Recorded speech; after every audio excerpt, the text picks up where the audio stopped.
Olá, seja bem-vindo a mais um vídeo e no vídeo de hoje eu vou falar por que você deve escrever poemas. Por que você deve escrever poemas e se você nunca escreveu, como escrever poemas? Eu falo da minha experiência na poesia no outro vídeo, ele é um pouco mais longo, mas esse eu vou procurar ser um pouco mais prático. A minha experiência com poemas, ela se deu de uma maneira inusitada a partir da morte da minha avó, né? Mas, voltando à questão prática, por que você deve escrever poemas? Em primeiro lugar, porque poema é uma espécie de diário. E aí você pode pensar assim, bem, mas eu não sou bom de rima. Como que eu vou escrever poemas? E eu tenho uma boa notícia para você, existem poemas sem rima. Então, a temática do poema é sempre uma temática que envolve coração. Mas isso não significa dizer que você não possa exercer isso, né? Você não possa treinar, praticar, até porque nós estamos lidando com um gênero literário, com uma escrita. Então, a grande questão eu acho que um grande benefício de você escrever poemas é você externalizar seus sentimentos a partir das letras e das palavras que são concretizadas através da tinta ali da sua caneta.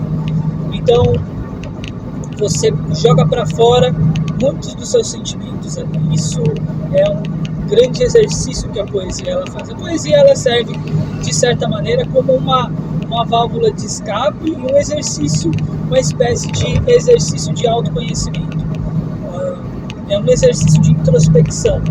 Isso não significa que você vai se conhecer com bastante completude e plenitude, mas é um exercício que te ajuda a compreender algumas questões. Então, um outro benefício também de escrever poemas é porque quando você escreve poemas, você tem um registro. Então você tem um registro de coisas que você estava pensando naquele momento. E talvez quando você volta e relê esses poemas ou esses escritos, você percebe que se você não tivesse passado para o papel, ele facilmente cairia no esquecimento. Então esse é um outro benefício dos poemas.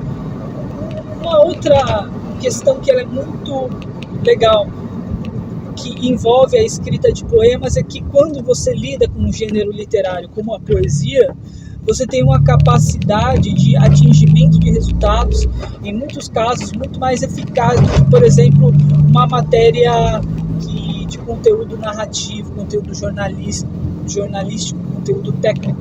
Porque a poesia, ela consegue dizer 3 coisas diferentes, sendo essas 3 coisas a mesma coisa, só que ditas de uma maneira diferente.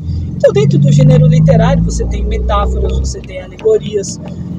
A escrita ela é muito vasta e muito diversificada. Vejamos um exemplo da nossa própria escrita. A nossa língua portuguesa é muito mais complexa e rica, por exemplo, do que a língua inglesa. Então nós temos aí uma variedade de elementos da nossa língua portuguesa que são extremamente admiráveis, vamos falar assim, né? Então, por exemplo, você consegue conjugar um verbo direitinho. Eu faço, tu faz, eles fazem, nós fazemos, tu fizeste. Enfim, isso sem contar as linguagens mais coloquiais. Então, a poesia ela tem esse caráter também de autoconhecimento, e algumas poesias têm um caráter provocativo. Se você busca ser mais enfático, você pode exagerar o tom, mas justamente para realçar um determinado tipo de verdade. Eu vou dar um exemplo aqui. Por exemplo, existem determinados tipos de linguagens. A gente vê, por exemplo, isso na Bíblia, quando Davi ele fazia a composição de seus salmos.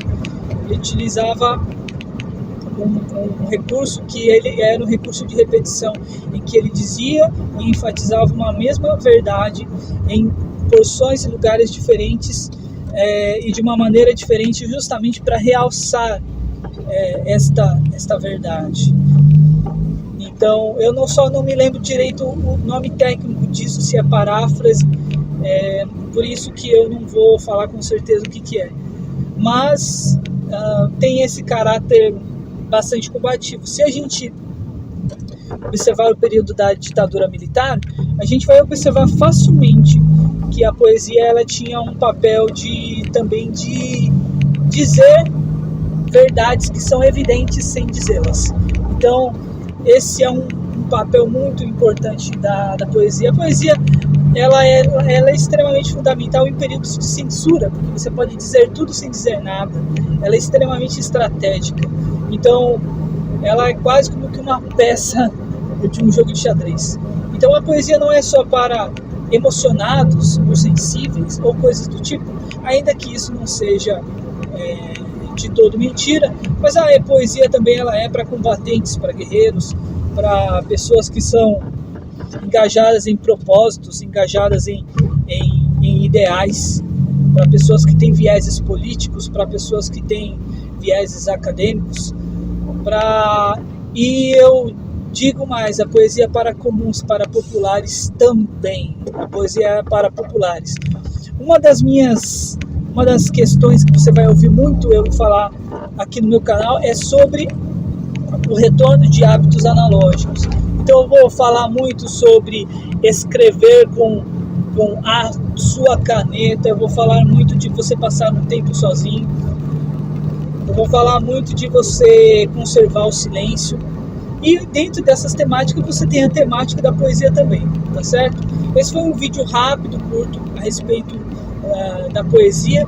E treine, comece a transpassar os seus sentimentos, pode ser através de um diário, e escrever as suas coisas. Não se prenda muito à rima, se ela chegar tudo bem, mas se divirta e coloque seus sentimentos para você mesmo. Você vai ver que é algo que, a meu ver, é muito gostoso e muito gratificante. Bom, eu espero que você tenha gostado. Um abraço, poetas. Até mais. Até o próximo vídeo. Falou!